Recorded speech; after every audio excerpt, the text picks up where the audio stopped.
I never imagined I'd be sitting in room 237 of Meadowbrook Gardens, watching my son Theron walk away without looking back. The same hands that once baked his favorite honey-glazed croissants now trembled as I clutched my worn leather recipe journal.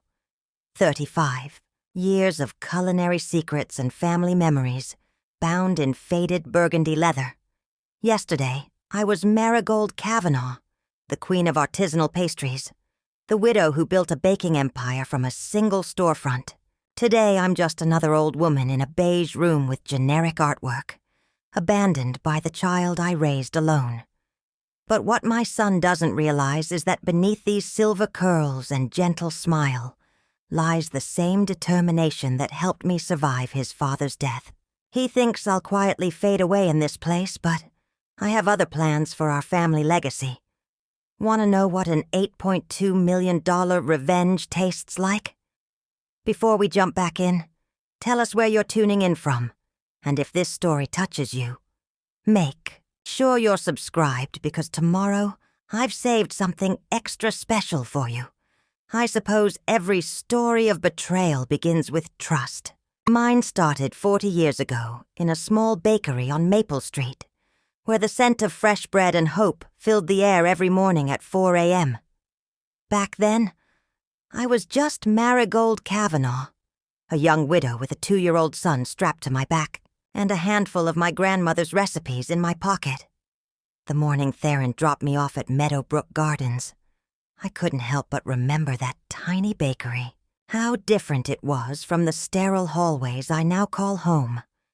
I'd built an empire from that humble beginning, 12 locations across 3 states, our signature golden butterfly logo becoming synonymous with artisanal excellence. Now, sitting in room 237, I realize how quickly a lifetime of achievements can be reduced to a few cardboard boxes and a single window overlooking an artificial pond. "Mom, it's for the best," Theron had said, his expensive cologne failing to mask the guilt in his voice. "You need professional care after that fall." What he didn't mention was how convenient my fall was for his plans to expand the business into a commercial operation. One small slip in my garden, and suddenly I was deemed incapable of managing my own affairs. I watched him place my suitcases by the narrow bed, his movements efficient and detached, like a man completing a business transaction. His wife, Zinnia, waited in their Tesla, engine running. She couldn't even be bothered to help settle her mother-in-law into what they planned to be my final home. "I've arranged everything with the staff," he continued, straightening his Italian silk tie. "A Christmas gift from me last year. They'll take good care of you." The irony wasn't lost on me. I had taken care of him for 35 years, nursed him through chickenpox and heartbreaks, celebrated every small victory, and somehow I'd raised a son who could dismiss me so easily. But let me back up a bit. You need to understand what led to this moment. How a woman who once commanded a staff of 100+ employees across multiple locations ended up here, plotting her revenge between scheduled medication rounds and bland cafeteria meals. After my husband Augustine's death, I threw myself into baking. It was therapy, a way to keep my hands busy while my heart tried to heal. Augustine had been my everything, my high school sweetheart, my biggest cheerleader, the father of my child. He died in a car accident when Theron was just learning to walk, leaving me with a 2-year-old, a mountain of medical bills, and his unfinished dream of opening a family bakery. The insurance money barely covered the debts, but I had something more valuable: my grandmother's recipe book. Nana Kavanaugh had been a culinary genius in her own right, collecting recipes from her travels across Europe during the 1940s. Her signature butterfly cookies, delicate, flaky pastries filled with honey lavender cream, became our flagship product. I started small, baking from home and selling at farmers markets. People would line up for hours just to taste our creations. Theron grew up in a cloud of flour and sugar, learning to walk between mixing bowls and proofing cabinets. By the time he was 5, he could tell the difference between Madagascar and Tahitian vanilla just by smell. The first proper storefront came when Theron was 7. I remember his little hands pressing against the window glass, leaving fingerprints as he watched the sign being installed. Kavanaugh's Artisanal Bakery, Estia 1988. The golden butterfly logo, designed to honor both Nana's recipes and new beginnings, sparkled in the morning sun. Those early years were exhausting but magical. I'd wake at 3 a.m. to start the day's baking, get Theron ready for school by 7, manage the shop until closing, help with homework, and fall into bed just to do it all again the next day. But we were happy. The bakery became our haven, our source of pride, our connection to Augustine's memory. Theron showed an early interest in the business side of things, while other kids played video games. He sat at our kitchen table learning about profit margins and inventory management. I thought his enthusiasm meant he understood the value of hard work, the importance of preserving our family legacy. How wrong I was. The expansion began when Theron was in college, studying business administration at his father's alma mater. He came home one weekend with a sleek presentation about market penetration and growth potential. His ideas were good. I'll give him that. Under his guidance, we opened 3 new locations in 5 years. The butterfly logo spread its wings across the state. But something changed in Theron during those years. Maybe it was the business classes that taught him to value profit over passion. Or perhaps it was the influence of his new friends from wealthy, families who saw everything as a commodity to be traded. The boy who once delighted in creating perfect croissants became a man obsessed with quarterly reports and market share. Then came Zinnia. She walked into our flagship store one morning, all designer clothes and calculated charm. Theron was smitten immediately. I tried to see the best in her. God knows I tried. But beneath her polished exterior, I sensed something cold and calculating. She looked at our family business not with appreciation for its history, but with dollars, signs in her eyes. They married in a lavish ceremony that felt more like a networking event than a celebration of love. Zinnia insisted on having the wedding catered by a trendy molecular gastronomy restaurant, rather than featuring our family's pastries. It was the first of many small cuts to come. The changes in the business started subtly. First, it was switching to cheaper ingredients in some products. Just a small percentage, Theron assured me. Then came the push for automation, replacing our skilled bakers with machines that could produce uniform, if soulless, products. Our artisanal bakery was slowly transforming into a commercial operation. I fought back, of course. I still owned, controlling interest in the company, and my name was still on the door. But Theron had learned well, too well, how to manipulate numbers and presentations to make his case. "Mom, we need to evolve to survive," he'd say, showing me charts of competitor analyses and market trends. The fall happened 3 months ago. I was tending to my herb garden, gathering fresh lavender for our signature cookies. The same garden where Theron had played as a child, where I'd taught him the names of herbs and their uses in baking. One misplaced step, a loose stone, and suddenly I was on the ground. It wasn't a serious fall, a sprained wrist and some bruising. But Theron and Zinnia seized upon it like vultures on prey. Suddenly there were concerned doctors' visits, discussions about cognitive evaluation, and whispered conversations about Mom's declining abilities. I knew their game. The company bylaws stated that if I was deemed incapable of managing my affairs, control would pass to my next of kin. One small fall, and they saw their opportunity to push me aside completely.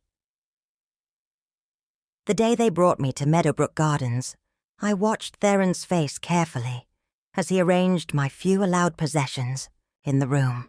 There was no trace of the little boy who once proudly showed me his first perfectly shaped dinner roll. No sign of the child who would sneak extra butterfly cookies to share with less fortunate classmates. What he didn't notice, in his efficient packing of my life into boxes, was that I'd brought my most precious possession, Nana Kavanaugh's original recipe book. Not the sanitized version we used in the stores, but her personal journal with all her secrets, including recipes we'd never commercialized. More importantly, tucked between its pages were documents my attorney, Rafferty O'Sullivan, had helped me prepare in the weeks following my fall. Rafferty had been our family lawyer since Augustine's death. He'd watched Theron grow up, attended his graduation, celebrated our successes. The sadness in his eyes when I explained my suspicions about Theron's intentions told me he'd seen this coming before I had. "The thing about karma, Goldie," he'd said, using my old nickname, "is that it works best when you give it a little help." Together, we'd crafted a plan that would make Nana Kavanaugh proud in its elegance and justice. The first week at Meadowbrook Gardens was the hardest. The routine here is mind-numbingly predictable. Breakfast at 8, medications at 9, activities at 10, lunch at noon. But I used that time to observe, to plan, to perfect the details of what would come next. I met Juniper Whitmore, June to her friends, during my first physical therapy session. She's different from the other staff members, sharper, more observant. She reminded me of myself at her age, someone who sees beyond surfaces to the truth beneath. "Mrs. Kavanaugh," she'd said during our third session, helping me with my exercises, "I remember your butterfly cookies. My mother used to buy them every Sunday after church. Said they were little pieces of heaven." Her eyes met mine in the mirror, and I saw understanding there. "It's funny how some people forget where they came from, isn't it?" June became my ally in this sterile place, my connection to the outside world. She understood what it meant to be discarded by family. Her own mother had suffered a similar fate. Through her, I learned about other residents with similar stories. Successful business people, artists, professionals, all tucked away by children too eager to inherit their legacies. But June also introduced me to Ambrose Sterling, a retired judge who still commanded respect even in his wheelchair. He took his coffee black in the garden every morning, solving crossword puzzles with a fountain pen. His mind was sharp as ever, and his laugh reminded me of Augustine's, deep and genuine, with a hint of mischief. "The law," he told me one morning over particularly awful cafeteria coffee, "is like baking. It's all about precision, timing, and knowing when to apply heat." His eyes twinkled as he added, "And sometimes, my dear, justice needs to be served. Fresh and hot, between June's help and Ambrose's guidance, my plan began to take shape. Rafferty made weekly visits, disguised as social calls, bringing papers for me to sign and news from the outside world. Theron, busy with his plans to modernize our family business, visited less and less. He didn't notice the subtle changes in my demeanor, the quiet determination replacing resignation. What he also didn't notice was his daughter, Calliope, Callie for short, sneaking visits to see me. At 16, she has her father's talent for business, but, thankfully, none of her mother's cold calculation. She comes on Tuesday afternoons, supposedly for volunteer work, but really to learn the original recipes from Nana's book. "Gran," she whispered one day, flour dusting her dark hair as we secretly baked in the facility's kitchen after hours. "Mom and Dad are changing everything. The butterfly cookies don't even taste the same anymore." Her eyes filled with tears as she added, "They're using artificial flavoring instead of real lavender." That was the moment I knew my plan wasn't just about revenge. It was about preservation. About protecting something precious from those who would destroy it for profit. About ensuring that the true heart of Kavanaugh's artisanal bakery survived, even if it had to rise from the ashes of what Theron and Zinnia would leave behind. So here I sit, in room 237, watching the artificial pond through my window. The documents are prepared, the pieces in place.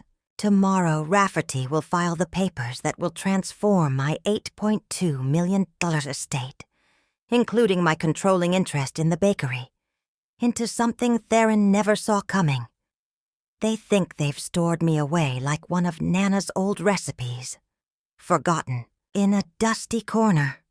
But they're about to learn that some recipes, like some people, only get better with age, and revenge, like the perfect pastry, is best served after careful preparation.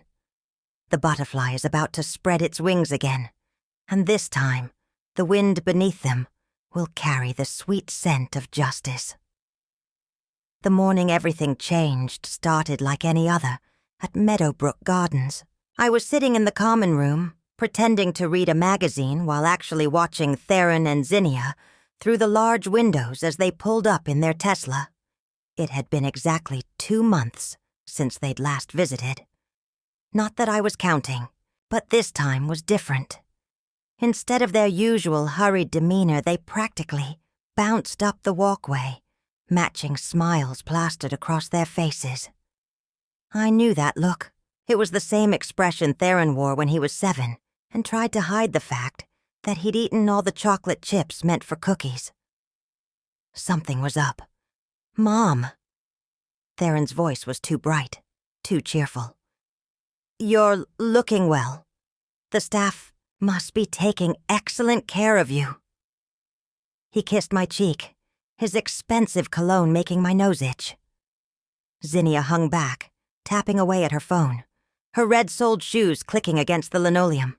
We have exciting news, he continued, pulling up a chair. The board has approved our expansion plan. We're going national, Mom.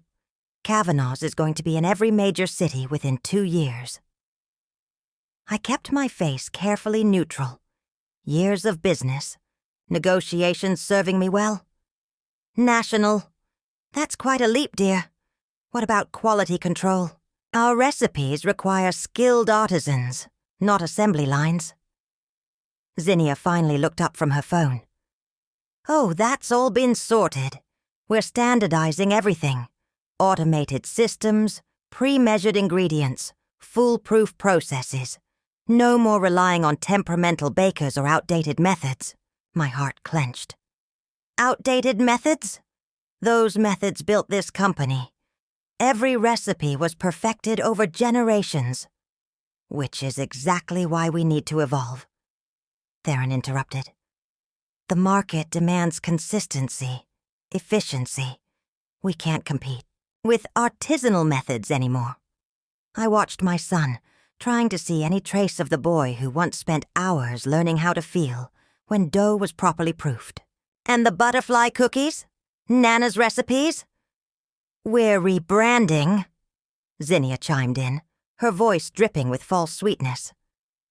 Focus groups show that the butterfly is too quaint. We're thinking something more modern, more corporate. And the recipes have been simplified for mass production. The room seemed to tilt slightly. 40 years of tradition, of craftsmanship, of love poured into every pastry, all to be erased for the sake of profit margins. But they weren't done. There's more, Theron said, reaching for my hand. Given your situation, we think it's best if we handle all the business decisions moving forward. Rafferty's drawing up the papers to transfer your controlling interest to me. It's for the best, Mom. You won't have to worry about anything anymore. In that moment, something inside me shifted. The last thread of hope that my son might remember our legacy, might honor his father's dream, snapped clean through. I pulled, my hand away, feeling the weight of Nana's recipe book hidden in my sweater pocket. "I see," I said quietly. "And when did you plan to make this official?" "The board meets next Thursday. Everything's already arranged. We just need your signature." He pulled out a thick envelope. "It's all here, ready to go. You trust me, don't you, Mom?" Trust. Such a simple word for such a complex betrayal. "Of course I trust you, dear." I smiled, channeling every ounce of maternal warmth I could muster. "But you know how I am with paperwork. Would you mind if Rafferty reviewed it first, for peace of mind?" Theron's smile flickered slightly. "Mom, Rafferty's semi-retired now. Our corporate lawyers have already vetted everything. It's just a formality." "Humor an old woman," I insisted. "I'll have him look it over this week. We can handle everything before the board meeting." They left, shortly after leaving the envelope on my side table. As soon as their Tesla disappeared around the corner, I pulled out my cell phone, the one June had helped me hide from the staff's inventory. Rafferty answered on the first ring. "They made their move," I said without preamble. "Time to launch Phase 2. Rafferty's voice was grim. "That soon? They're not wasting any time. Don't worry, Goldie. Everything's in place. I'll be there in an hour." While waiting for Rafferty, I sat in the garden with Ambrose, who was working on his crossword puzzle as usual. 7 letters. He mused. Another word for retribution. "Payback," I answered, watching a real butterfly dance among the flowers. He smiled, not looking up from his puzzle. "Justice fits better." June found me there later, after Rafferty's visit. She took one look at my face and sat down beside me. "They're really going through with it, aren't they? Destroying everything you built?" I nodded, feeling the weight of Rafferty's updated documents in my pocket. "They're trying to. But they forgot something important about butterflies, June. Before they spread their wings, they have to fight their way out of the cocoon. The struggle makes them stronger." That night, I couldn't sleep. I sat by my window, looking out at the city lights in the distance, thinking about Augustine. What would he say if he could see our son now? The business we'd dreamed of building together had grown beyond our wildest expectations, but somewhere along the way, its soul had been lost. I pulled out Nana's recipe book, its pages worn soft with use. Between the recipes for her famous butterfly cookies and the secret honey lavender filling, I'd tucked the documents that would change everything. Rafferty had outdone himself with the legal framework, creating something both beautiful and devastating in its simplicity. The next morning, I asked June to help me make a phone call, not to Theron or Zinnia, but to someone who would play a crucial role in what was to come. Vesper Montgomery answered on the 3rd ring. "Mrs. Kavanaugh?" Her voice was exactly as I remembered. Strong, clear, with an undercurrent of determination. "I've been waiting for your call." Vesper had been one of our best bakers before Theron's modernization pushed her out. She'd learned every recipe, mastered every technique, and most importantly, understood the heart behind each creation. Now she ran a small cooking school for underprivileged youth, teaching them not just baking skills, but the value of craftsmanship and tradition. "How would you like to help me save Kavanaugh's?" I asked. "The real Kavanaugh's, not the corporate. Shell my son is creating." Her laugh was warm and genuine. "I thought you'd never ask. The kids still talk about your butterfly cookies, you know. They say nothing in the stores tastes the same anymore. That's because Theron and Zinnia are using artificial ingredients and automated processes. But we're going to change that. How many students do you have right now?" 15 dedicated ones. They're rough around the edges, but they have heart and talent. "Perfect," I said, feeling the pieces of my plan clicking into place. How would they like to learn the original recipes? All of them, including the ones that never made it to the stores. The silence on the other end was heavy with understanding. Mrs. K, are you sure? Those recipes, they're your family legacy. Exactly. And legacy isn't about blood, Vesper. It's about passing on what matters to those who will treasure it. We talked for another hour, working out details. By the time we hung up, Phase 2 was fully in motion. Now I just had to wait for Theron's next move. I didn't have to wait long. The next day, he sent his corporate lawyer, a slick young man named Maxwell Wright, to help me understand the transfer documents. Maxwell arrived with another stack of papers and a patronizing smile that made me want to throw one of Nana's rock-hard failed scones at his head. Mrs. Kavanaugh, he said, spreading documents across my small table. Your son is concerned that you might be feeling overwhelmed by all this. He wants to ensure you understand that this transfer is in everyone's best interest. The company needs to evolve to survive in today's market. I let him talk, watching as he pointed out various clauses and provisions, all carefully worded to separate me from my life's work. When he finally ran out of corporate jargon, I smiled and reached for my sweater pocket. That's all very interesting, Mr. Wright. Now, would you mind looking at these? I handed him the papers Rafferty had prepared. His confident smile faltered as he read. This is a complete restructuring of Kavanaugh's artisanal bakery's ownership and operational structure. I finished for him. As the majority shareholder, I have the right to make certain decisions about the company's future, including its leadership and direction.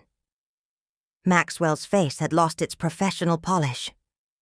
Mrs. Kavanaugh, I strongly advise against any rash decisions. My son seems to have forgotten where he came from. I interrupted quietly. Perhaps it's time for a reminder. After Maxwell left, clutching his briefcase like a shield, I called Rafferty again. The lawyer just left. How long until Theron finds out? Given Maxwell's expression when he called me just now, I'd say you have about an hour before the storm hits. I spent that hour in the garden with Ambrose, telling him everything. He listened, without interruption, his crossword forgotten in his lap. When I finished, he reached over and patted my hand. You know, he said, in all my years on the bench, I saw countless family disputes over businesses. But this is something different. This is about more than money or control. This is about preserving something precious. Is it wrong? I asked, suddenly needing his judicial perspective. Using the law this way? He chuckled. The law is a tool, Marigold. Like any tool, its morality depends on how it's used. You're not destroying anything. You're protecting a legacy. Sometimes the most loving thing we can do is stop enabling destructive behavior. The sound of angry footsteps interrupted our conversation. Theron burst into the garden, his face flushed, Zinnia trailing behind him with an expression that mixed rage and calculation. "What have you done?" he demanded, waving papers in my face. "A culinary school. Transferring controlling interest to a trust? Are you trying to destroy everything we've built? Everything we've built?" I repeated softly. "No, Theron. I'm trying to save what your father and I built, what your great-grandmother started, what you seem determined to turn into just another soulless corporation." "This is insane." Zinnia cut in. "You can't just give away the company's secrets to a bunch of street kids. Those street kids understand something you've forgotten," I said, standing slowly. "They understand that baking is an art, not just a business. They know the value of doing things right, not just fast and cheap." Theron's voice turned pleading. "Mom, please, We can talk about this. Whatever changes you want to make to the expansion plans. It's done, Theron. The papers were filed this morning. Kavanaugh's artisanal bakery will become a teaching facility, preserving the traditional methods and recipes. The profits will fund scholarships for aspiring bakers. And yes, we'll still have retail operations, but they'll be true to our original vision. "You'll destroy the company!" he shouted. "We'll fight this in court." "You can try," I said calmly. "But Rafferty made sure everything is legally binding. And do you really want the publicity? Son tries to stop Mother from teaching traditional, baking to underprivileged youth. I don't think that would play well with our customer base." Zinnia grabbed Theron's arm. "We need to call the lawyers, now." As they turned to leave, I called out, "Theron." He paused but didn't turn around. "Your father would be proud of what we built, but he'd be heartbroken to see what you plan to turn it into." After they left, June appeared with a cup of tea and a concerned expression. "Are you okay?" "I heard shouting." I took the tea, breathing in its familiar comfort. "I'm better than okay. For the first time since they brought me here, I feel like myself again." "What happens now?" she asked. I smiled, thinking of Vesper and her students, of the recipes waiting to be shared, of the legacy that would live on in hands that understood their value. Now we bake. The next morning I woke to find Callie sitting in my room, her eyes red from crying. "Is it true, Gran, about the school?" I patted the bed, beside me, and she curled up there like she used to when she was small. "Yes, sweetheart, and I want you to be part of it." "Really?" She looked up, hope breaking through the tears. "But Mom and Dad are your parents, and you should respect them," I said carefully. "But this is about your heritage, too. If you want to learn, really learn, the door will always be open." She hugged me tight, and in that moment, I knew I'd made the right choice. Sometimes the best way to preserve a legacy is to let it evolve in the right hands, even if they're not the ones you originally chose. Telling and preparing this story took us a lot of time, so if you are enjoying it, subscribe to our channel. It means a lot to us. Now back to the story. The butterfly cookies would fly again, their wings carrying the dreams of a new generation. And somewhere, I like to think, Augustine and Nana were smiling. The aftermath of my announcement rippled through Meadowbrook Gardens like the scent of freshly baked bread. Within days, the story of the elderly baker who outmaneuvered her corporate-minded son had spread from the physical therapy room to the garden club, earning me knowing smiles and quiet nods of approval from fellow residents who'd faced similar battles with their own children. But I had no time to bask in their admiration. There was work to be done, and the first step was transforming the facility's underused kitchen into a temporary classroom. June, bless her resourceful heart, had already convinced the administration to let us use it during off hours, arguing that baking therapy would benefit all the residents. "Mrs. K," Vesper said one morning, surveying the kitchen with a professional. We need to talk about the first class." She'd arrived early, clipboard in hand, ready to help launch our culinary revolution. "I've selected 5 students to start with. They're the ones who show the most promise, the most passion." I nodded, pulling Nana's recipe book from its hiding place in my sweater. "Tell me about them." She smiled, flipping through her notes. "First, there's Raven Martinez, 17, lives with her grandmother, works 2 jobs to help with rent. She's been baking since she was 6, learned from watching cooking shows while her grandmother was at work. Good instincts? The best. She can tell when bread is properly proofed just by the smell. Reminds me of someone else I know." I smiled, remembering how Augustine used to say the same about me. Who else? Atlas Chen, 19, former gang member, who discovered baking while in juvenile detention. He has these hands. They're huge, but he can create the most delicate pastries you've ever seen. Then there's Phoenix Williams, 16, basically raised her 3 younger siblings. She bakes birthday cakes for kids in her housing project who can't afford them. Vesper continued down her list. Sage Cooper, 18, dyslexic, but brilliant with flavors. Can recreate any taste combination after trying it once. And finally, River Kingston, 17, runs an underground bakery from his mum's kitchen to help pay for her medical bills. I closed my eyes, seeing not their circumstances but their potential. When can they start? Tomorrow, if you're ready. They're all eager to learn the real Kavanaugh methods. That night, I couldn't sleep. I sat by my window, watching the city, lights flicker like stars, thinking about these 5 young people who held the future of my family's legacy in their hands. The irony wasn't lost on me, that strangers might prove more worthy of our traditions than my own son.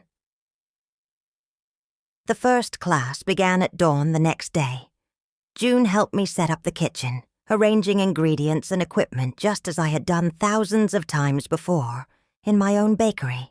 When the students arrived, their eyes wide with anticipation, I felt a familiar surge of energy, the same excitement I'd experienced every morning for 40 years. "Welcome," I said, taking in their eager faces. "Before we begin, I want you to understand something. What you'll learn here isn't just about baking. It's about tradition, respect, and the art of creating something meaningful. Each recipe in this book has a story, a purpose. You're not just learning to make pastries. You're becoming part of a legacy." Raven, her dark hair neatly tucked under a bandana, stepped forward. "Mrs. Kavanaugh, I just want you to know, your butterfly cookies got me through some rough times. My grandma would buy one every Sunday, cut it into pieces so we could both have some.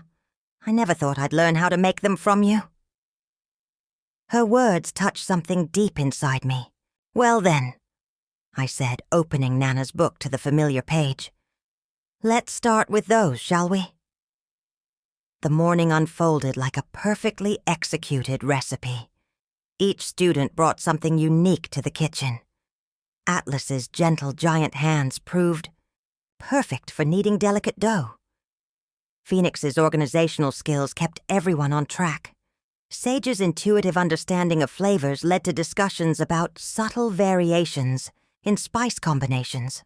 River's entrepreneurial mind caught on quickly to the business principles behind each recipe.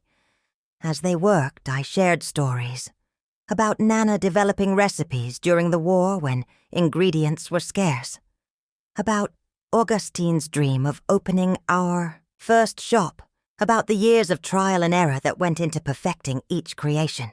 They absorbed everything, asking questions that showed they understood this was more than just a cooking class. Around mid-morning, June appeared with a surprise visitor. Callie stood in the doorway, her school bag still over her shoulder, eyes bright with determination. "I have a free period first thing," she announced. "Dad doesn't know I'm here. Can I join?" The students looked at her uncertainly, probably noting her expensive clothes and manicured nails, but Callie rolled up her sleeves and jumped right in, her genuine enthusiasm quickly breaking down any barriers. As I watched them work together, Raven showing Callie how to feel when dough was properly kneaded, Phoenix explaining her system for tracking multiple recipes at once, I saw the future of Kavanaugh's taking shape, not in corporate boardrooms or focus groups, but right here in this kitchen, among people who understood the true value of what we created. The morning's efforts produced 3 dozen perfect butterfly cookies. As they cooled on the racks, filling the kitchen with the familiar scent of honey and lavender, I gathered everyone around. "Tomorrow," I said, "we'll learn the story behind each ingredient. Why we use this specific type of honey. Why the lavender must be fresh, never dried. But for now, I want you to taste what you've created." They each took a cookie, and I watched their faces as they bit into them. The moment of recognition, of understanding why these simple pastries had become legendary, was written clearly in their expressions. "It's like—" Sage started, then paused, searching for words. "Like a hug from someone you love," Phoenix finished softly. "Exactly," I smiled. "That's what we're really making here. Not just cookies or pastries, but moments of connection. Never forget that." As they cleaned up, chattering excitedly about what they'd learned, I noticed June watching from the doorway with an odd expression. "What is it?" I asked. "Theron's here," she said quietly. "He's waiting in your room." I found him sitting in my chair by the window, looking more disheveled than I'd seen him in years. His Italian suit was wrinkled, his tie loosened, dark circles under his eyes suggesting sleepless nights. "The board is furious," he said without preamble. "Our major investors are threatening to pull out. What you're doing could destroy everything." I sat on my bed, smoothing my apron absently. "No, Theron. What you were planning would have destroyed everything. The soul of Kavanaugh's isn't in profit margins or market share. It's in the care we take with each recipe, the joy we bring to each customer, the traditions we pass down." "Traditions?" He scoffed. "Mom, the world has changed. People want convenience, consistency. They don't care about handcrafted this or artisanal that." "Really?" I reached into my pocket and pulled out one of the fresh butterfly cookies. "Try it." He stared at the cookie for a long moment before taking it. One bite, and I saw it. The flicker of recognition. The memory of countless childhood moments in our kitchen. "This is—" He swallowed hard. "This tastes like home." I finished. "Like the cookies you helped me make for your father's memorial service. Like the ones we sent to college with you every fall. Like the ones you had at your wedding, before Zinnia convinced you they were too old-fashioned." His hands trembled, slightly as he set down the half-eaten cookie. "Mom, please, we can find a compromise. Keep some traditional products while modernizing others. Just don't do this." "I already have," I said gently. "But you're welcome to come see what we're building. Your daughter did." His head snapped up. "Callie was here. She has your old talent for laminated dough, and your father's laugh when something goes right." He stood abruptly, straightening his tie. "I need to go. The lawyers think we might have grounds for an injunction claiming diminished capacity when you signed the transfer papers." "Theron," I called as he reached the door. "Remember the summer you were 10 and the air conditioning broke in the bakery? You helped me hand-fan every batch of pastry dough to keep it from melting. We worked all day in that heat, but you never complained. You said it was worth it to make sure everything came out perfect. What happened to that boy?" He paused, hand on the doorknob. "He grew up, Mom. He learned how the real world works." After he left, I sat for a long time looking at the half-eaten cookie he'd left behind. Finally, I pulled out my phone and called Rafferty. "How likely are they to succeed with the injunction?" I asked. "Not very," he assured me. "We had you thoroughly evaluated before making any legal moves. But Goldie, there's something else you should know. I've been doing some digging into their expansion plans. The numbers don't add up. I think they're planning to sell to a major corporation once they go national." The pieces suddenly clicked into place. That's why they're in such a hurry. They already have a buyer lined up, don't they? Looks that way. Want me to keep digging? Please. And Rafferty, thank you for everything. The next few days fell into a rhythm. Mornings were spent teaching in the kitchen, afternoons working with Rafferty on legal matters, and evenings planning with Vesper for the future culinary school. Word of our classes spread, and soon we had other residents stopping by to watch, share stories, even help with simple tasks. Ambrose became a regular fixture, claiming his judicial expertise was needed to judge the results. His favorite spot was a corner chair where he could do his crosswords and offer occasional commentary. 7 letters. He'd call out, "Word for transformation." "Change," one of the students would guess. "Renewal," I'd correct, watching them master another technique, another tradition. A week into our classes, June brought news that made my heart skip. "Mrs. K, you need to see this." She handed me her tablet, open to a local news website. The headline read, "Local Youth Baking Program Preserves Artisanal Traditions." Someone had leaked our story to the press. The article featured interviews with several of our students, describing how learning traditional baking methods was changing their lives. This could be a problem. I mused, but June shook her head. Read the comments. Scrolling down, I found hundreds of responses from loyal customers lamenting the recent changes in Kavanaugh's products, praising the idea of preserving traditional methods, offering support for our program. "The public relations nightmare has begun," June said with a slight smile. "Your son's corporate takeover just got a lot more complicated." She was right. By that afternoon, local TV stations were requesting interviews.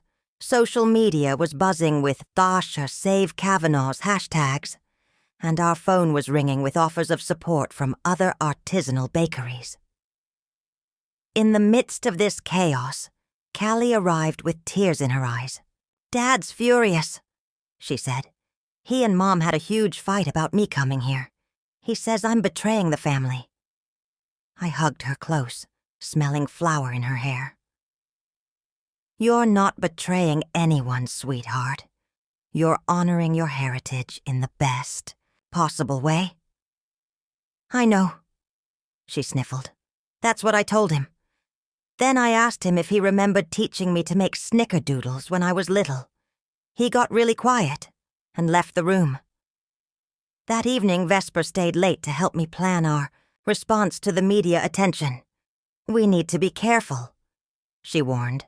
"One wrong move could make this look like a family feud instead of what it really is, a fight to preserve something valuable." "You're right," I agreed.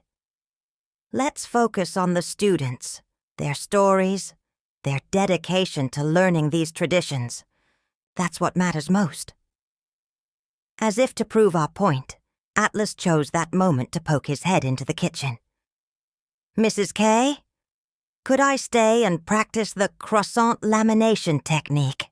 I almost had it today, but—" "Of course," I smiled. There's nothing more important than getting it right. Watching him work, his huge hands carefully folding butter into dough with increasing confidence, I felt a profound sense of rightness. This was what Kavanaugh's was always meant to be. A place where passion met precision, where traditions were honored and passed on, where each person could discover their own capacity for creating something beautiful. The butterfly effect, they say, suggests that small actions can have far-reaching consequences. As I watched my students master each recipe, saw their pride in every perfect creation, I realized that Nana's little butterfly cookies had started something much bigger than themselves.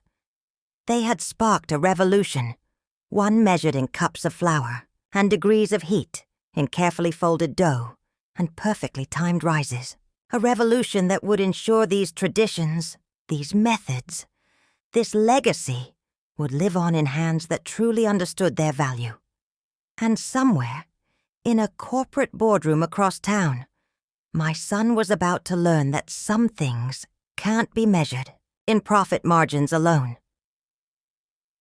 The media storm that followed our story's leak transformed Meadowbrook Gardens into an unlikely battleground for the soul of artisanal baking. Camera crews set up outside, hoping to catch glimpses of the rebel baker grandmother and her students. Social media exploded with Marigold Kavanaugh's posts, featuring memories of first dates over butterfly cookies and wedding cakes that had become family legends. But while the public attention was flattering, it wasn't without consequences. Theron and Zinnia launched their own PR campaign, painting me as a confused elderly woman being manipulated by opportunists. They hired crisis management experts and released statements about modernizing while honoring tradition. Empty words that rang hollow to anyone who'd tasted their new, mass-produced versions of our classics. I was in the kitchen with my students, demonstrating the proper way to fold laminated dough, when June rushed in with news that changed everything. "Mrs. K," she said, tablet in hand. "You need to see this. They're calling an emergency shareholders meeting. Theron's trying to force a vote on the sale." I wiped flour from my hands and took the tablet. The announcement was carefully worded, but the intention was clear. Theron had found a buyer, Global Foods Corporation, a conglomerate known for acquiring and standardizing beloved local brands. "When?" I asked, already reaching for my phone to call Rafferty. "Next Thursday. They're moving fast." I looked around the kitchen at my students, each absorbed in their work.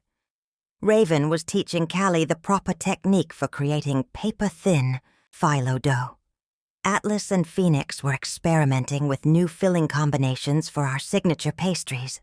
Sage was blindfolded, practicing identifying spices by smell alone. River was meticulously recording temperatures and timing for each batch. "They're not just trying to modernize anymore," I said quietly. "They're trying to erase us completely." June squeezed my shoulder. "So what are we going to do about it?"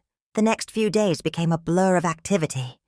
Rafferty worked tirelessly, preparing our legal strategy while I focused on an idea that had been forming since the news broke. If Theron wanted to show the shareholders the future of Kavanaugh's, we would give them something to compare it to. "Listen up, everyone," I announced during the next morning's class. "We're going to host a tasting event the day before the shareholders' meeting. We'll showcase everything you've learned, every recipe, every technique, every tradition, done perfectly." The students exchanged excited looks, but Vespa raised a practical concern. "Mrs. K, that's less than a week away, and we'll need a proper venue. The retirement home kitchen won't be big enough." "Already handled," came a voice from the doorway. Ambrose wheeled himself in, looking particularly pleased. "I made some calls. The Culinary Institute downtown has offered their demonstration kitchen. Seems their dean is a longtime fan of your butterfly cookies." The next few days were intense. We practiced every recipe in Nana's book, perfecting each detail. The students worked in shifts, coming early before school or staying late into the evening. Even some of the retirement home residents got involved, sharing their own memories of Kavanaugh's while helping with simple tasks. Callie became our secret weapon, smuggling in equipment and ingredients that the retirement home kitchen lacked. She also brought intelligence from home, reporting on her parents' increasingly frantic meetings with lawyers and PR consultants. "They're scared," she told me one evening as we cleaned up. "Dad barely sleeps anymore. He knows this isn't right, but he's in too deep with the Global Foods deal." I paused in my work, studying my granddaughter's face. "How are you holding up, sweetheart?" She managed a small smile. "Actually, I'm okay. For the first time, I feel like I'm part of something real. Not just fancy packaging and marketing strategies, but actual baking, creating something meaningful. 3 days before the shareholders' meeting, we received unexpected support. A package arrived from one of our former master bakers, Marcel, who had retired rather than adapt to Theron's new methods. Inside was his personal collection of tools, including a set of antique brass measuring cups that had been in his family for generations, for the true heirs of Kavanaughs.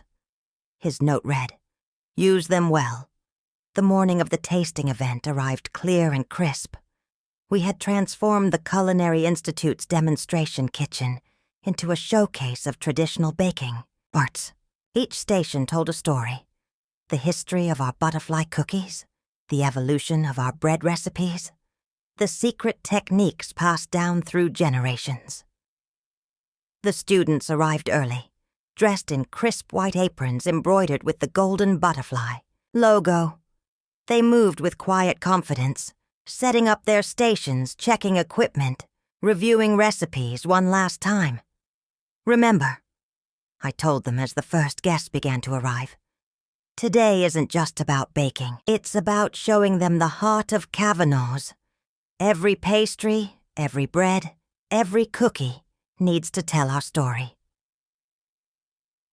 The event began slowly, with local food critics and loyal customers filtering in. But soon the room was packed with shareholders, many of whom I recognized from years of business meetings. They came curious, perhaps skeptical, but the expressions on their faces changed as they tasted each perfectly executed recipe. Raven's phyllo pastries drew gasps of appreciation. Atlas's croissants were declared better than Paris. Phoenix's artistic presentation of our traditional wedding cake samples had people reaching for their phones to take pictures. Sage's innovative yet respectful variations on classic recipes proved that tradition could evolve without being destroyed. River's precise technical knowledge impressed the more business-minded guests. In the midst of it all, I noticed Theron standing in the doorway, Zinnia conspicuously absent. He watched as Callie confidently demonstrated the proper way to fold butter into dough, her technique perfect, her explanation clear and passionate. "She's a natural," I said, moving to stand beside him. "Just like you were at her age." He didn't respond immediately, his eyes fixed on his daughter. The global foods deal would set her up for life, he finally said. "She'd never have to worry about money." "Is that what you think she wants? To be set up with money but stripped of her heritage?" Before he could answer, one of the shareholders approached us. Barbara Chen had been with Kavanaugh since the beginning, one of our first investors who believed in Augustine's vision. "Theron," she said, her voice carrying the weight of decades of experience. "I've just tasted the original butterfly cookie recipe for the first time in months. Do you remember when your father brought them to our first board meeting? He said, something I've never forgotten. We're not selling cookies. We're sharing moments of joy." I watched my son's face, seeing the memory hit home. Barbara continued, "These young people understand that. They're not just following recipes. They're carrying forward a legacy. Can your global foods deal promise the same?" The event continued into the afternoon, but its impact was already clear. Shareholders huddled in corners talking in low voices. Several approached me about the culinary school plan, offering support and resources. As the crowd began to thin, June appeared at my elbow. "Mrs. K, you need to see this." She handed me her phone, opened to a financial news website. The headline made my heart skip. "Global food stock plummets amid quality concerns at recent acquisitions." "It gets better," June smiled. "Look at the comments from other companies they've bought out." The stories were all similar. Beloved local brands stripped of their character, quality sacrificed for quantity, traditions discarded for profit. It was exactly what we'd been fighting against. That evening, after everyone had gone, I sat alone in the demonstration kitchen. The air still held the lingering scent of fresh bread and sweet pastries. On the counter lay a single butterfly cookie, perfectly formed, its wings dusted with powdered sugar. "Mom?" I turned to find Theron in the doorway again, looking more like my son than he had in years. "I've been thinking," he said, moving into the kitchen. "About Dad. About what he wanted for Kavanaugh's." He picked up the butterfly cookie, examining it closely. "These kids, they really understand it, don't they? The importance of doing things right?" "They do," I nodded, "because they're not just learning recipes, they're learning values, patience, dedication, respect for tradition while not being afraid to grow." He was quiet for a long moment, turning the cookie in his hands. "The global foods deal isn't final. Yet," he finally said. "There might be other options." "There are always other options, Theron. The question is whether we're brave enough to choose them." He took a bite of the cookie then, and I saw tears in his eyes. "It tastes like Saturdays in the old kitchen," he whispered, "like helping Dad package special orders. Like home," I finished softly. The next morning, hours before the shareholders' meeting, Rafferty called with news that changed everything. His investigation had uncovered that Global Foods was facing multiple lawsuits from other companies they'd acquired, all citing breach of contract and quality control issues. "The deal would have destroyed Kavanaugh's," he said. "Not just the traditions, but the entire business. Their stock is in freefall, and their acquisition budget has been frozen." I sat on my bed, letting the implications sink in. "Have you told Theron?" "His lawyers got the same information an hour ago. Goldie. I think this might be the wake-up call he needed." The shareholders' meeting was scheduled for 2 p.m. at the corporate headquarters. I arrived early, accompanied by June and Ambrose, who had insisted on being there for moral support. The students came too, still in their white aprons, standing quietly in the back of the room. Theron took the podium, looking both exhausted and somehow lighter than he had in weeks. "Before we begin the formal meeting," he said, "I have an announcement. The proposed deal with Global Foods Corporation has been withdrawn." A murmur ran through the room. He held up his hand for silence. "Furthermore, I am withdrawing my opposition to my mother's restructuring plan. The future of Kavanaugh's artisanal bakery lies not in mass production, but in preserving and teaching the traditions that made us special." The room erupted in applause. I felt tears in my eyes as Theron continued. "I lost sight of what makes Kavanaugh's unique.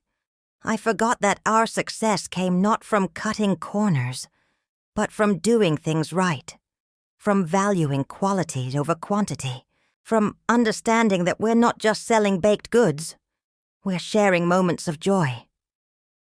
He looked directly at me then. "My mother reminded me of that. She and her students showed me what I was about to throw away. So today, instead of voting on a sale, I propose we vote on expanding our educational program, on creating a proper teaching facility where the next generation can learn our traditions, on ensuring that the heart of Kavanaugh's beats stronger than ever." The vote was unanimous. Afterward, as shareholders crowded around to congratulate us, Callie appeared with a box of fresh butterfly cookies, made that morning by her own hands. "Try one," she urged the board members. "They're made the right way, the only way." I watched as these sophisticated business people bit into the cookies, saw the moment of recognition in their eyes, the understanding of what we had almost lost, and what we had managed to save. Later, back in my room at Meadowbrook Gardens, I opened Nana's recipe book to add a new note. Today, we didn't just save recipes. We saved the soul of Kavanaugh's, and in doing so, we might have saved something even more precious. A family's heart. The morning after our victory at the shareholders' meeting, I woke to an unusual silence in Meadowbrook Gardens. No early breakfast carts rattling down the hallways. No cheerful greetings from the staff. Even the birds in the garden seemed subdued. Something felt off, but I couldn't quite place what. The knock on my door came at precisely 7:15 a.m. Instead of June's familiar face, I found myself looking at two stern-faced police officers and a woman in a crisp business suit. "Mrs. Kavanaugh?" the woman said, extending a badge. "I'm Detective Sarah Morrison from the Financial Crimes Division. We need to speak with you about some irregularities in the Kavanaugh's artisanal bakery corporate accounts." My heart stopped. For a moment. "Irregularities? May we come in?" She didn't wait for an answer, moving past me into the room. "We've uncovered evidence of significant financial manipulation dating back several years. The numbers don't add up, Mrs. Kavanaugh." I sat down slowly in my chair by the window, my mind racing. "I don't understand. Rafferty handles all the financial—" "Yes, Mr. O'Sullivan," Detective Morrison interrupted. "He's already been taken into custody this morning." The world seemed to tilt on its axis. Rafferty arrested, the man who had helped me save the company, who had been our family's trusted advisor for decades. "There must be some mistake," I said, but even as the words left my mouth, small discrepancies began to surface in my memory. The ease with which he had arranged everything, the convenient timing of the global foods revelations, the perfect legal documents that appeared exactly when we needed them. "Mrs. Kavanaugh," Detective Morrison continued, pulling out a tablet. "Are you aware that over the past 5 years, approximately $12 million has been systematically diverted from the company's accounts through a complex series of offshore transactions?" Felt the blood drain from my face. "That's impossible. I would have noticed." "Would you?" She raised an eyebrow. "According to our investigation, Mr. O'Sullivan has been manipulating the company's books since your husband's death. The recent transfer of assets? It wasn't just about protecting the company's traditions. It was his endgame." My hands found Nana's recipe book in my lap, clutching it like a lifeline. "But the culinary school, the students—" "A brilliant cover," she nodded. "Who would question a grandmother wanting to preserve family traditions?" Meanwhile, the restructuring provided the perfect opportunity to hide years of financial manipulation. The pieces started falling into place with sickening clarity. The convenient evidence against global foods, the perfectly timed legal maneuvers, even June's helpful presence. "June," I whispered. "Is she—" "Ms. Whitmore is being questioned as we speak. It appears she was Mr. O'Sullivan's inside person here at Meadowbrook Gardens, helping to maintain your trust and monitor the situation." I closed my eyes, remembering all the times June had appeared with exactly what we needed. How she always seemed to be in the right place, at the right time. Had any of it been real? "What happens now?" I asked, my voice barely audible. "That depends on your cooperation, Mrs. Kavanaugh. We need to understand your involvement. Did you knowingly participate in this scheme?" "No," I said firmly, opening my eyes. "I trusted Rafferty. He was like family. That's what makes this type of fraud so effective," Detective Morrison said, almost gently. "The closer the perpetrator, the less likely we are to question their actions." A commotion in the hallway interrupted us. Theron burst into the room, his face ashen. "Mom, I just heard—" He stopped short at the sight of the police officers. "Mr. Kavanaugh," Detective Morrison acknowledged. "I assume you've been briefed on the situation." Theron moved to stand beside my chair, his hand resting protectively on my shoulder. "I have, and I want it on record that my mother is a victim here, not a conspirator. Rafferty manipulated all of us." "Nevertheless," the detective continued, "we'll need her to come down to the station for a formal statement, and I'm afraid all company assets will be frozen pending investigation." "The students," I said suddenly, looking up at Theron. "What about our students? Their training, their futures?" Before he could answer, another figure appeared in the doorway. Vesper, her usually calm demeanor replaced by fierce determination. "They're already here," she said. "All of them. They're in the garden, and they're not going anywhere." Detective Morrison frowned. "This is a criminal investigation." "This is about more than money," Vesper interrupted. "These kids have found something here that can't be measured in dollars and cents. You can investigate all you want, but the teaching continues." I felt strength returning to my voice. She's right. Whatever Rafferty did with the money, the recipes, the techniques, the traditions, those are real. Those can't be frozen or taken away. Theron squeezed my shoulder. "Mom's right. The financial mess can be sorted out, but what we've built with these students is genuine. In fact," he paused, a new resolve entering his voice. "In fact, this might be exactly what we needed."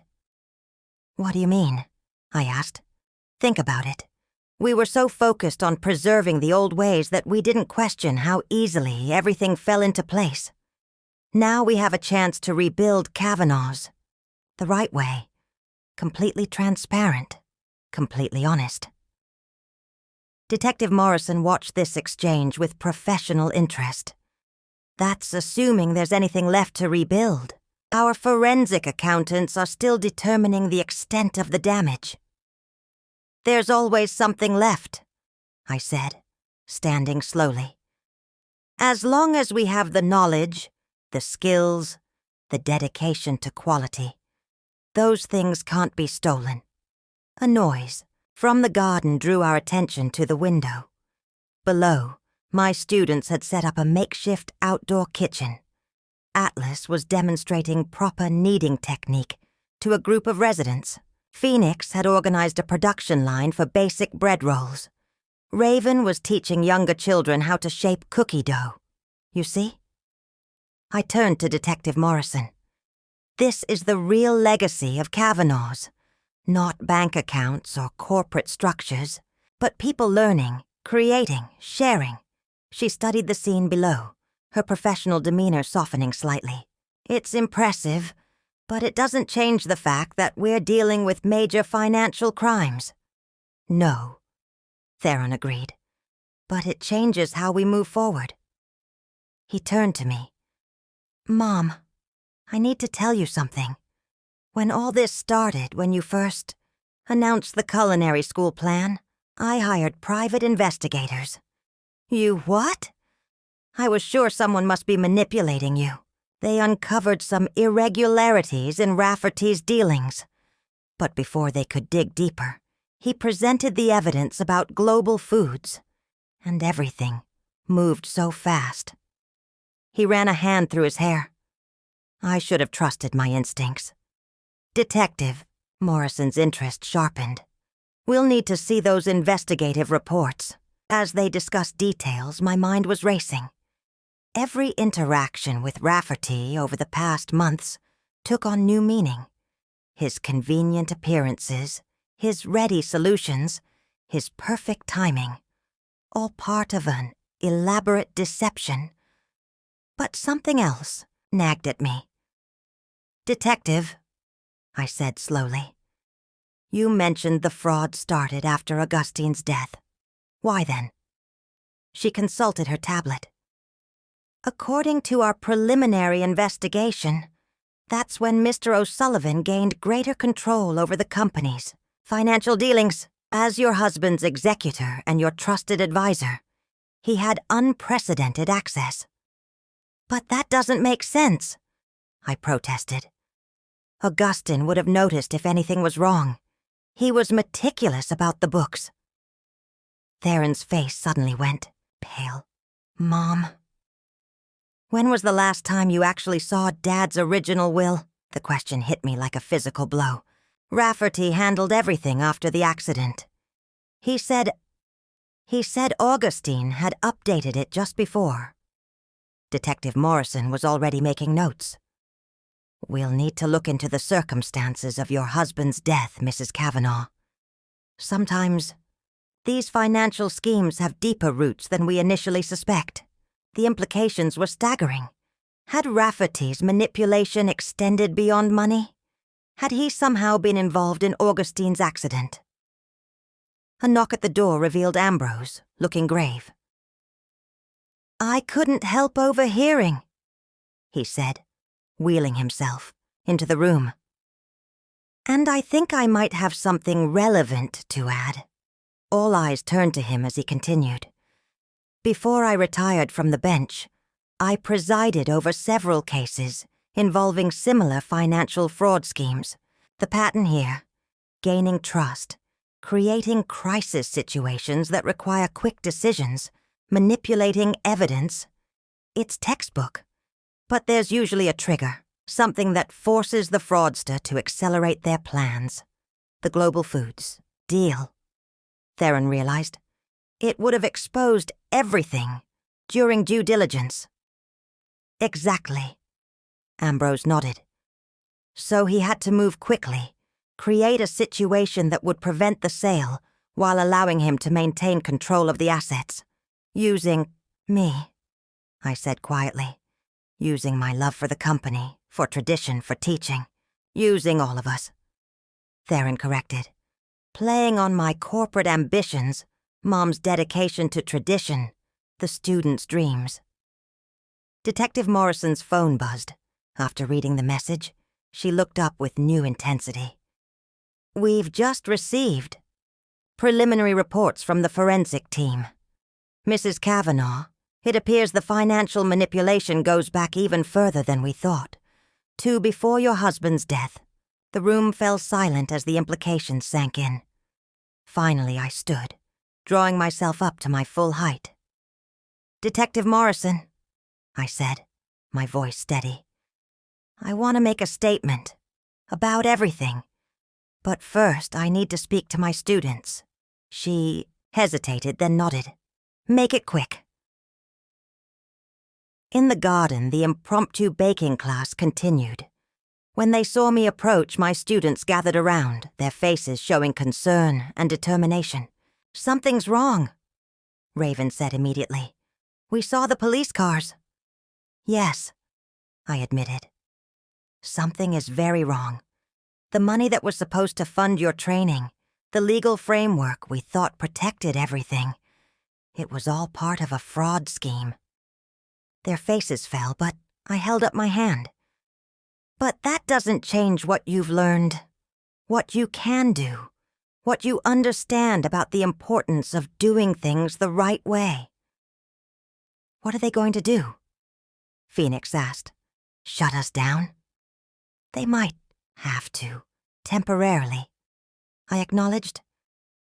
But what we've built here, the knowledge, the skills, the dedication to quality, that belongs to you now, and no one can take that away. Atlas stepped forward, his huge hands gentle as he held out a perfectly formed butterfly cookie. Then we'll start over. Do it right this time. Without the shortcuts, Sage added. Without the lies. River agreed. Callie, who had arrived sometime during the morning's chaos, joined the group. We don't need fancy facilities or corporate backing. We just need what you've already given us, the understanding of how to do things properly. Looking at their faces, determined, honest, ready to face whatever came next, I felt a new kind of strength. Rafferty's betrayal had shaken everything I thought I knew about the past decades. But it couldn't touch what really mattered.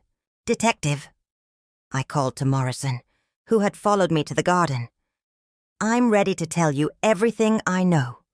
But first, I want your word that these students will be allowed to continue learning, even if it has to be in my kitchen at home." She studied the scene, the makeshift workstations, the eager young faces, the simple, honest work being done, and something in her expression softened. "Mrs. Kavanaugh, sorting out this financial mess will take time.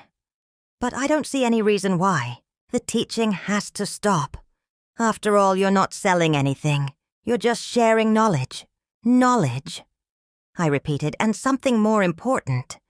The understanding that success built on deception never lasts. But success built on doing things the right way, on honoring tradition while embracing change, on teaching others what you know. That's something that can't be stolen or frozen or locked away." As I turned to follow Detective Morrison back inside, I heard the familiar sounds of baking resume behind me, the rhythm of kneading, the whisper of flour being sifted, the quiet concentration of students learning to create something authentic and true. Whatever happened next, that sound told me, the heart of Kavanaugh's would survive. Because the real legacy isn't in bank accounts or legal documents. It's in hands that understand the feel of properly proofed dough, in minds that grasp the importance of doing things right, in hearts that know the difference between authentic creation and mere production. Rafferty might have stolen our money, might have manipulated our trust, might even have darker secrets yet to be revealed. But he couldn't steal what really mattered, the truth that lives in every perfectly executed recipe, every carefully taught technique, every moment of genuine connection between teacher and student. That truth would rise, like well-tended dough, stronger and more resilient than ever. The next 2 weeks unfolded like a complex recipe, each day adding new layers to the investigation. Detective Morrison and her team set up a temporary office in Meadowbrook Gardens library, transforming the quiet space into a hub of forensic accounting and legal consultation. Every morning brought new revelations about the depth of Rafferty's deception. The most shocking discovery came on a Tuesday morning, when Morrison called Theron and me to review some newly uncovered documents. "We found these in a safety deposit box registered to a shell company," she said, spreading papers across the table. "They appear to be the original drafts of your husband's will, along with some very interesting correspondence." My hands trembled as I picked up the yellowed papers. Augustine's familiar handwriting jumped out at me. Notes about expanding the business, plans for Theron's future involvement, and most importantly, his true intentions for the company's succession. He never intended for sole control to pass to either of us, I said quietly, looking at Theron. He wanted it split equally between family and a trust for employee training and development. Theron took the documents, his face darkening as he read. "Rafferty altered everything after Dad's accident. He made us believe. He made us fight each other for control, when Dad wanted us to work together all along." Detective Morrison nodded grimly. "That's not all. We've uncovered evidence suggesting Mr. O'Sullivan may have had a role in your husband's accident." The words hit like a physical blow. I gripped the edge of the table, memories flooding back. The rainy night, the failed brakes, the convenient witness who disappeared before the investigation was complete. "He was meeting Rafferty that night," I whispered, "to review the new will." "A will that never made it to the official record," Morrison confirmed. "Instead, we got the version that gave Mr. O'Sullivan unprecedented control over the company's finances. As this news settled over us, June was brought in for another round of questioning. She looked smaller somehow, her usual confidence replaced by genuine remorse. "I didn't know about Augustine," she said, tears in her eyes. "Rafferty hired me to keep an eye on you, yes. But I thought I was protecting you from corporate takeover. When I saw what you were doing with those students, how real it was." She paused, wiping her eyes. "I started feeding him false information, trying to buy time for your teaching program to take root." I studied her face, seeing the truth there. "When did you realize what he really was?" "The morning of the shareholders' meeting. I overheard him on the phone, arranging to transfer funds offshore. He was planning to disappear once everything was in place. Meanwhile, our students refused to let the investigation interrupt their training. They set up a rotating schedule, teaching each other what they'd learned while continuing to practice in the garden and the facility's kitchen. The residents of Meadowbrook Gardens became their eager taste testers and cheerleaders. Ambrose, with his legal background, became invaluable in helping us understand the complexities of the case. He spent hours with Detective Morrison, his judicial experience, providing insights into similar financial fraud cases. "The key," he explained one evening as we gathered in my room, "is understanding that this isn't just about money. It's about power, control, and the manipulation of trust. Rafferty didn't just steal funds. He stole time, relationships, possibilities." Callie, who had taken to spending every free moment at Meadowbrook Gardens, looked up from her notebook where she'd been perfecting her grandmother's recipes. "But we can get it all back, right? The money? The company?" "The money, maybe," Theron answered, surprising us all with his presence in the doorway. "But what we get back might be something more valuable." He moved into the room, carrying a worn leather briefcase I recognized as Augustine's. "I found this in the old office storage. Dad's original business plan, his notes, his dreams for Kavanaugh's. Everything Rafferty tried to make us forget." As Theron spread the documents across my bed, yellowed papers covered in Augustine's distinctive handwriting, I felt a familiar ache in my heart. But this time, it was mixed with something else. Hope. "Look at this," Theron said, pointing to a particular page. Dad's vision wasn't just about building a successful bakery. He wanted to create a legacy of learning, a place where traditional methods would be preserved and passed on. Everything Mom's been doing with the students, it's exactly what he wanted. Detective Morrison chose that moment to arrive with her evening update. "We've traced most of the diverted funds," she announced. "Rafferty was clever, but he got sloppy near the end. The good news is, we should be able to recover a significant portion of the money." "And the bad news?" I asked, recognizing the look in her eyes. "The legal process will take time, months, maybe years. In the meantime, the company's assets remain frozen." The room fell silent as we absorbed this information. Then, from the garden, below, we heard the familiar sounds of baking. The rhythmic thud of dough being kneaded, the clatter of baking sheets, the murmur of instructions being given and received. "They're still at it," Ambrose observed, wheeling himself to the window. "Your students. They've set up quite an operation down there."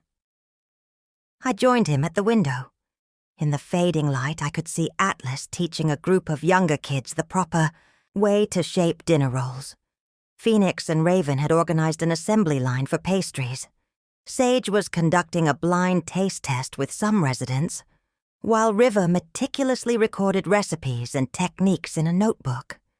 They don't need fancy equipment or corporate backing, I said softly.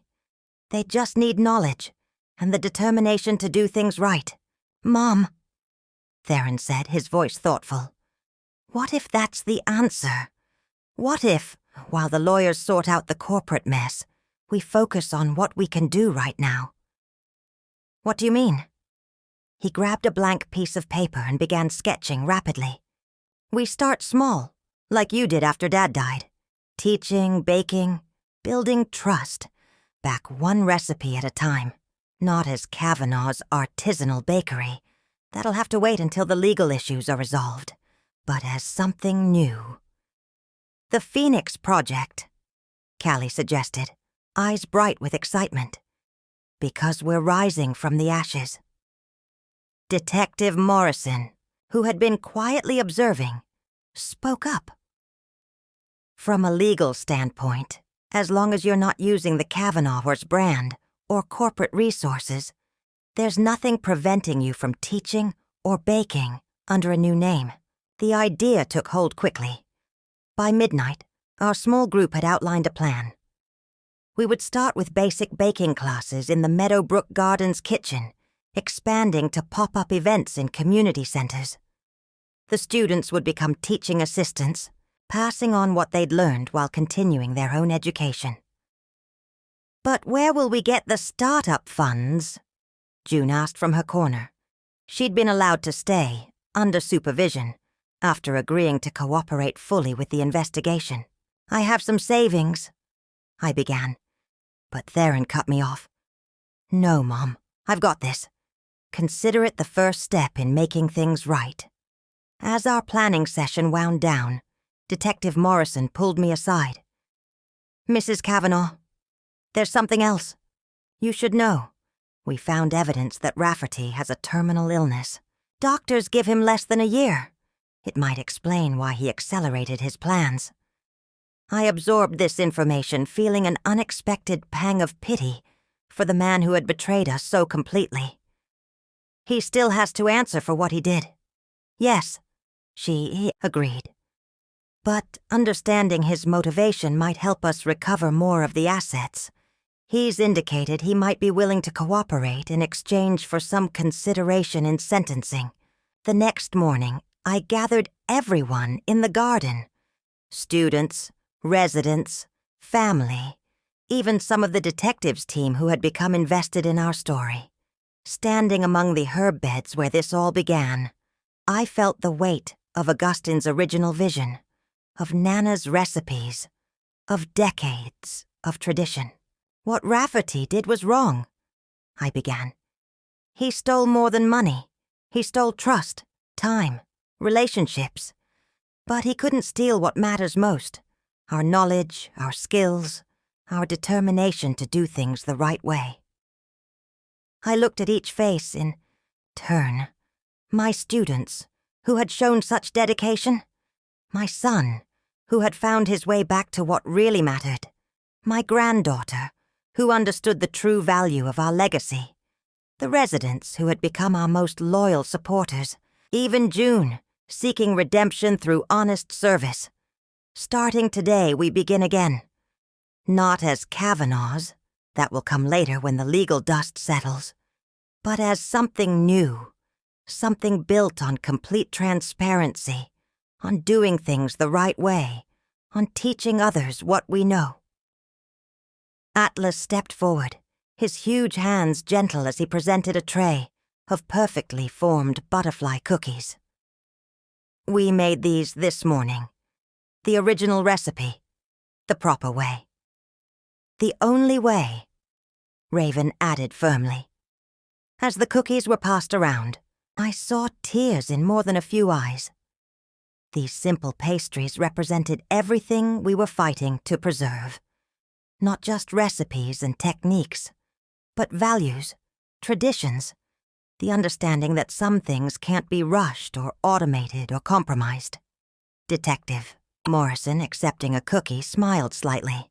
You know, in all my years investigating financial crimes, I've never seen victims respond quite like this. Usually there's just anger and despair. But this is different, Theron finished. Because what really matters wasn't in the bank accounts or legal documents. It was here all along, in the recipes, in the techniques, in the understanding of how to do things right. As the morning sun rose higher, casting long shadows across the garden, I watched my students begin their day's work. They moved with confidence now, each one teaching others what they had learned. The sound of their voices, explaining techniques and sharing knowledge, mixed with the familiar rhythms of baking. Tomorrow we would face more questions from investigators, more legal complexities, more challenges in rebuilding what Rafferty had tried to destroy. But for now, in this garden where I had once taught my son the importance of doing things the right way, a new chapter was beginning. The Phoenix Project was taking flight, rising from the ashes of betrayal to carry forward the true legacy of Kavanaugh's, not in corporate boardrooms or bank accounts, but in hands that understood the feel of properly proofed dough, in minds that grasped the importance of tradition, in hearts that knew the difference between mere production and true creation. And somewhere, I like to think, Augustine was smiling. The morning of Rafferty's arraignment dawned cold and clear. I stood in front of my mirror at Meadowbrook Gardens, adjusting the golden butterfly brooch Augustine had given me on our first anniversary. Today would determine not just Rafferty's fate, but the future of everything we'd built. "Ready, Mom?" Theron appeared in my doorway, dressed in a suit that reminded me so much of his father. Behind him, Callie waited in her Phoenix Project apron. She'd insisted on teaching her morning class before heading to court. The courthouse was packed. News of the Kavanaugh scandal had captured public interest, particularly after word spread about our students continuing to teach and bake, despite the company's assets being frozen. As we made our way to our seats, I spotted familiar faces. Atlas and the other students in pressed shirts and clean aprons. Meadowbrook residents including Ambrose in his wheelchair. Detective Morrison with her ever-present tablet. And even June under supervision, looking nervous but determined. Then Rafferty entered and my heart stopped. The man who had been like family for 40 years looked diminished, his illness evident in his gaunt face and shuffling walk. Our eyes met briefly, and I saw something there I hadn't expected. Not remorse exactly, but recognition. The proceedings began with the prosecutor outlining the charges. Decades of financial fraud, manipulation of legal documents, and most seriously, potential involvement in Augustine's death. As evidence was presented, I felt Theron's hand grip mine tightly. Then came the moment that changed everything. Rafferty's lawyer stood, announcing his client wished to make a statement. The judge nodded and Rafferty slowly made his way to the podium. "Your Honor," he began, his voice weaker than I remembered. "I've prepared a complete confession. But first, I owe the Kavanaugh family the truth about Augustine's death." The courtroom fell silent. I felt myself holding my breath as Rafferty continued. Augustine discovered discrepancies in the books that night. He'd been reviewing the accounts, planning the employee training trust that would have exposed my early manipulations. The brake lines in his car. They didn't fail by accident. Gasps filled the courtroom. Theron half rose from his seat, but I held him back, needing to hear the rest. "I've spent 30 years trying to justify my actions," Rafferty continued. "Telling myself I could manage the company better, that I deserved more control. But watching what's happened these past months, seeing those students learn the true value of doing things right, understanding what Augustine's vision really meant." He paused, turning to face us directly. "I can't give back the years I stole, but I can try to make things right. I've instructed my lawyers to provide full documentation of every transaction, every hidden account. And there's something else." He nodded to his attorney, who approached the bench with a thick envelope. "This contains Augustine's original will, along with evidence that should expedite the unfreezing of company assets. I kept them as insurance. Now they're my attempt at redemption. The judge examined the documents while the courtroom buzzed with whispers. Detective Morrison was already on her phone, presumably verifying Rafferty's claims. But I was watching June, who had risen from her seat with a strange expression. "There's more," she called out, stepping forward despite her guard's attempt to stop her. "Your Honor, I have additional evidence. Recordings of conversations that prove Mr. O'Sullivan wasn't working alone." Rafferty's head snapped up. "June, don't—" "The global foods deal," she continued. "It wasn't just about hiding the fraud. There were others involved, corporate players who stood to profit from Kavanaugh's destruction. I started recording when I realized how deep it went. The next hour was a blur of revelations.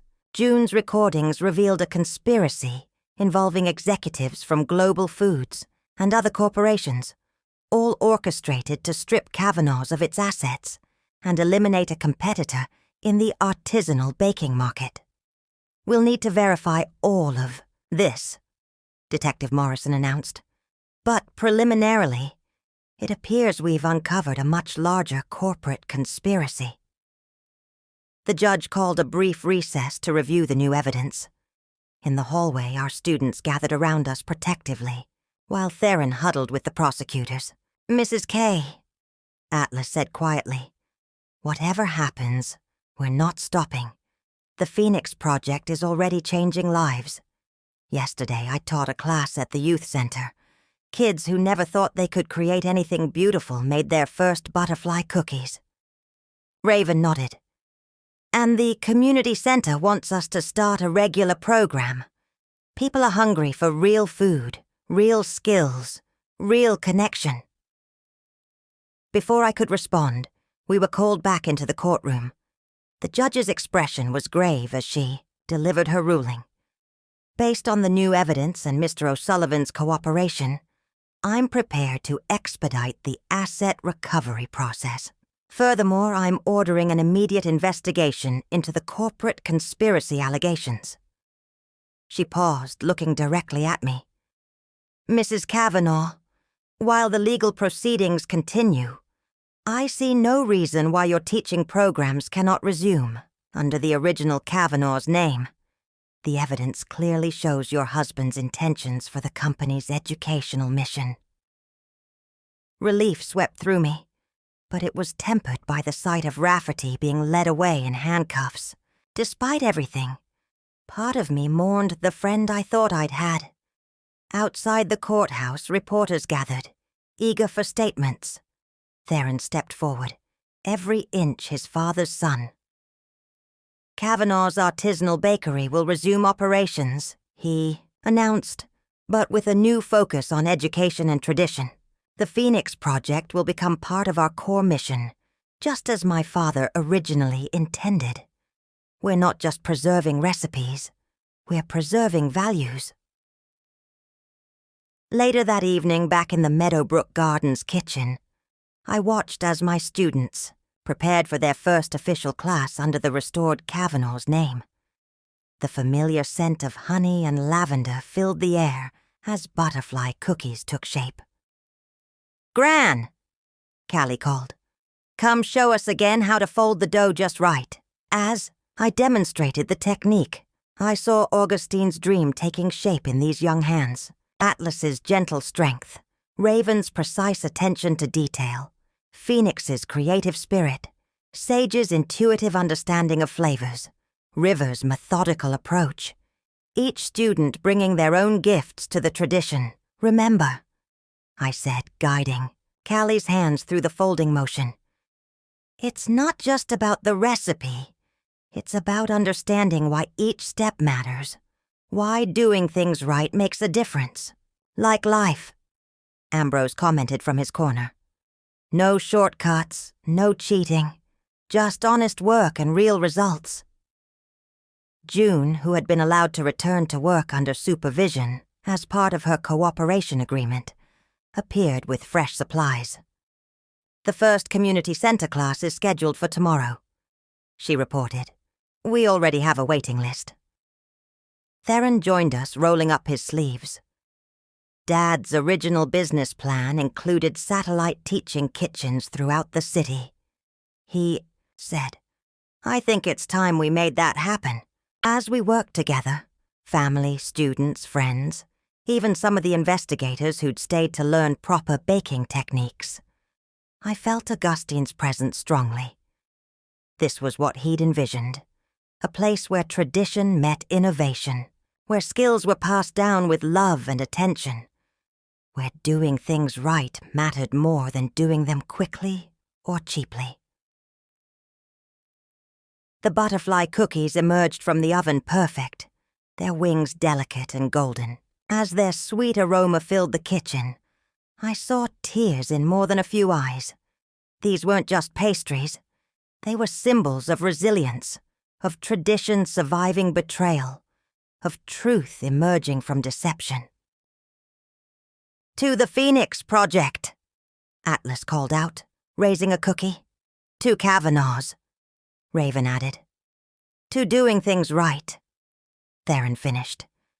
As we celebrated with warm cookies and shared stories, I thought about Rafferty in his cell, June working to make amends, the corporate conspirators facing justice. Sometimes the path to truth is as complex as a laminated dough, with layers that only become visible when heat is applied. But in the end, quality shows. Whether in baking or in life, doing things right might take longer, might be harder, but the results are always worth it.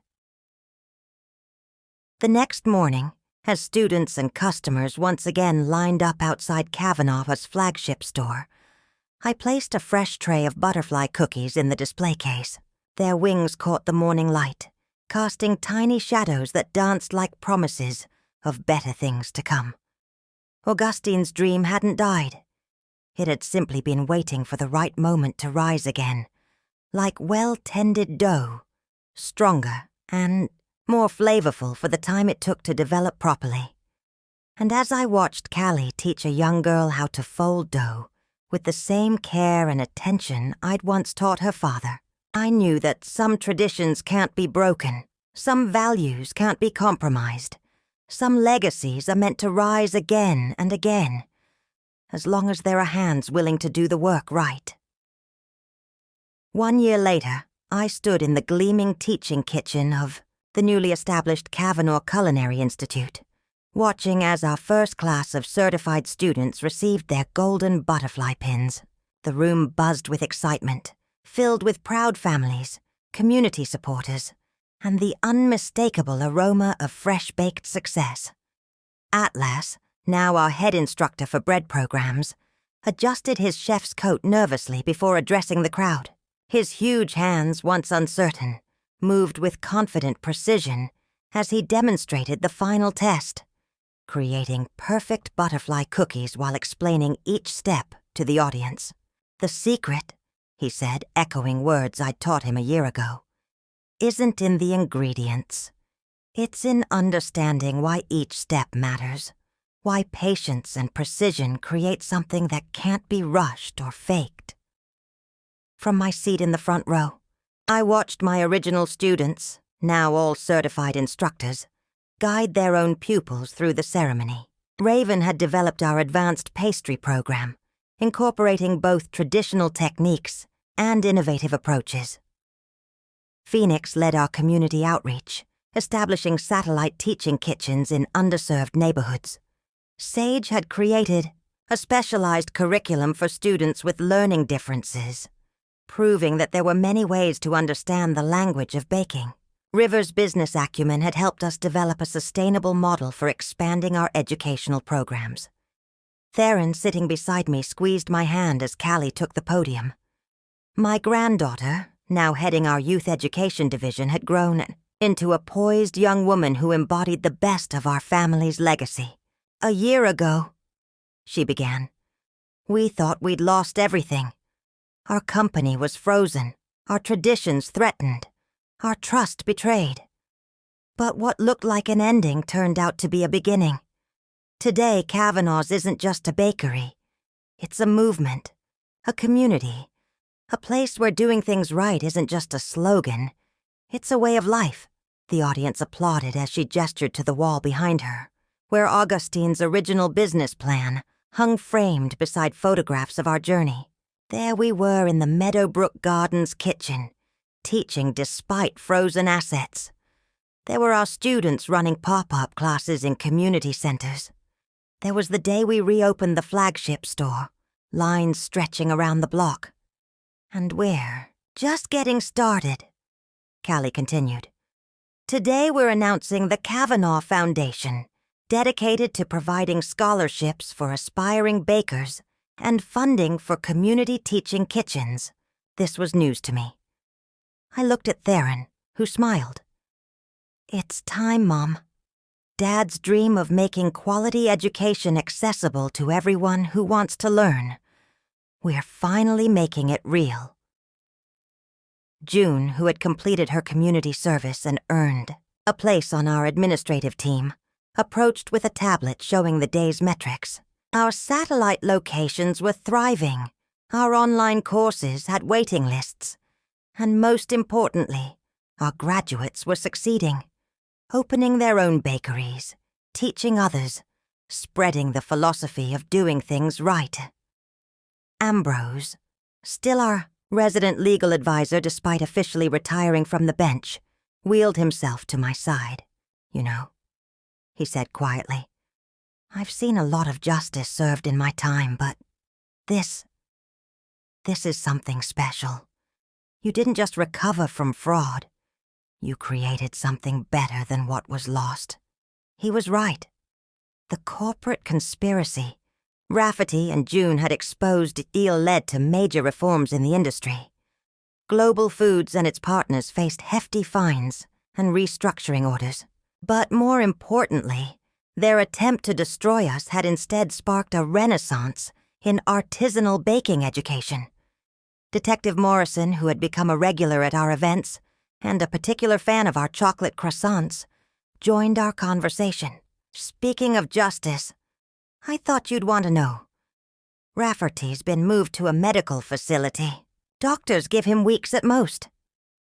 I nodded, feeling the complex mix of emotions that thoughts of Rafferty still triggered. Last month I had visited him in prison, seeking not forgiveness, but understanding. He was a shadow of the man I'd known, consumed by illness and regret. Your students, he'd said, his voice weak but clear. They're doing it right, aren't they? The way Augustine wanted. Yes, I had answered. They understand what matters. Now, watching those same students guide their own pupils through the certification ceremony, I saw the truth of those words. Each graduate approached the test kitchen with the same care and respect we'd instilled. Each butterfly cookie emerged with the same delicate perfection that had made our reputation. The ceremony concluded with a tradition we'd established, each graduate creating their signature item for the reception. The display tables groaned with artfully crafted breads, pastries, and cakes, each one representing both mastery of tradition and personal creativity. Mrs. K, Atlas called, gesturing me forward. We have something for you, the students gathered, around as Raven unveiled a spectacular cake, its layers telling our story in sugar and flour. The bottom tier showed the original Kavanaugh storefront. The middle represented our time teaching in gardens and community centers. And the top, decorated with delicate golden butterflies, depicted the new institute. Because some stories, Phoenix explained, deserve to be remembered in sugar and spice. As we celebrated with our graduates and their families, I saw the future of Kavanaugh was taking shape. It wasn't just in the perfectly executed recipes or the expanding educational programs. It was in the connections being formed, the traditions being passed down, the understanding that doing things right created value beyond mere profit. Theron, who had transformed from corporate strategist to passionate educator, gathered everyone for a toast. "To my father's vision," he began, "which took a roundabout path to becoming reality. To my mother's determination to preserve what matters. To our students, who proved that tradition and innovation can coexist. And to everyone who believes that some things are worth doing right." Later that evening, after the celebrations wound down, I found myself in the teaching kitchen with Callie. She was preparing dough for the next day's classes, her movements precise and confident. "You know, Gran," she said, not looking up from her work, "I found something interesting in the archives. A letter Dad wrote to you and Grandpa when he was in business school, all about modernizing and streamlining operations." I remember. I nodded. He was so excited about new technologies and efficiency metrics. Well, I found his notes from last week's curriculum meeting, too. He wrote that watching our students learn, seeing them understand why each step matters, it finally helped him understand what Grandpa meant about the soul of baking. I smiled, remembering Augustine's words. "We're not just making food, Winnie. We're creating moments that matter." The next morning, I returned to Meadowbrook Gardens, not as a resident this time, but as a visitor, teaching a special class for seniors. The garden where our revolution began had been transformed into a teaching space, complete with outdoor ovens and herb beds maintained by residents. June met me at the entrance, clipboard in hand. "Full class today," she reported. "And guess who's joining us? Detective Morrison's mother. Apparently, the detective's been sharing her butterfly cookies, and now her mom wants to learn the real technique." As I set up for class, I thought about the journey that had brought us here. From betrayal to renewal, from frozen assets to flourishing, programs, from a single bakery to a movement spreading across the city. Every step, every challenge, every triumph had reinforced the core truth that had guided us from the beginning. Doing things right matters. The morning sun cast butterfly-shaped shadows through the Institute's stained glass windows, designed by one of our students who was also an artist. In the teaching kitchen, fresh ingredients waited to be transformed by careful hands and time-tested techniques. In classrooms throughout the building, students learned not just recipes, but values, patience, precision, pride in craftsmanship. And in my heart, I felt Augustine's presence stronger than ever. Not in sadness or loss, but in the joy of seeing his dream finally realized in ways even he might not have imagined. We had taken his vision of quality education and expanded it, creating something that honored tradition while embracing the future. As my new students arrived, eager to learn despite their years, I opened Nana's recipe book, now digitized and preserved in the Institute's archives, but I still preferred the worn original for teaching. "Welcome," I said, feeling the familiar thrill of sharing knowledge. "Today, we're going to learn about more than just baking. We're going to learn about doing things right, about creating moments that matter, about the joy of passing on what we know." And as the first batch of butterfly cookies took shape under careful hands, their wings as delicate and perfect as ever, I knew that some legacies never truly end. They just rise again and again, like well-tended dough, growing stronger and richer with each new generation that understands their value. Up next, we have 2 more incredible stories that are waiting for you. Just click the image you want to watch, and it will take you there. If you enjoyed this video, make sure to subscribe. It would mean a lot.